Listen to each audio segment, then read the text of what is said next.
കാലം കാത്തുവച്ച രാജയോഗം. ഈ വർഷം ഈ രാശിക്കാർക്ക് പുതുനേട്ടം. ആസ്തി ഇരട്ടിക്കും. ജ്യോതിഷപ്രകാരം ഏറെ സവിശേഷതകളുള്ള ഗ്രഹങ്ങളിലൊന്നാണ് വ്യാഴം. ഗ്രഹങ്ങളുടെ അധിപനായ വ്യാഴത്തെ ദേവഗുരു ബൃഹസ്പതിയോടാണ് ഉപമിച്ചിരിക്കുന്നത്.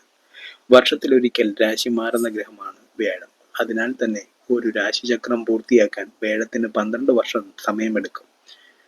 ഒരു വ്യാഴവട്ടക്കാലം എന്ന് പറയുന്നത് ഇതിനെയാണ്. 2026 വ്യാഴം കർക്കിടകൻ രാശിയിൽ പ്രവേശിച്ചു. ഇതുവഴി ജ്യോതിഷത്തിലെ പ്രധാനപ്പെട്ട രാജയോഗങ്ങളായ ഹംസ് രാജയോഗം രൂപപ്പെടും. ഈ രാജയോഗത്തെ വളരെ ശുഭകരമായ യോഗമായി കണക്കാക്കുന്നു. 2026 ഈ രാജയോഗത്തിന്റെ രൂപീകരണം ചില രാശിക്കാർക്ക് കാര്യമായ നേട്ടങ്ങൾ നൽകും. ഈ സമയത്ത് നിങ്ങൾക്ക് ആത്മവിശ്വാസം വർദ്ധിക്കും. ഏറ്റെടുക്കുന്ന ജോലികൾ വേഗത്തിൽ പൂർത്തിയാക്കും. കലാകായിക രംഗത്ത് പ്രവർത്തിക്കുന്നവർക്ക് അനുകൂലമായ സമയമാണ്. വരുമാനത്തിൽ കാര്യമായ വർധനവുണ്ടാകും. ജോലിയിൽ സ്ഥാനക്കയറ്റവും ശമ്പള വർധനവും പ്രതീക്ഷിക്കാം. പുതിയ മാർഗങ്ങളിലൂടെയും നിങ്ങൾക്ക് പണം സമ്പാദിക്കാൻ കഴിയും. കരിയറിൽ ശോഭിക്കാനാകും. പല വഴിക്ക് പണം കൈകളിലെത്തും.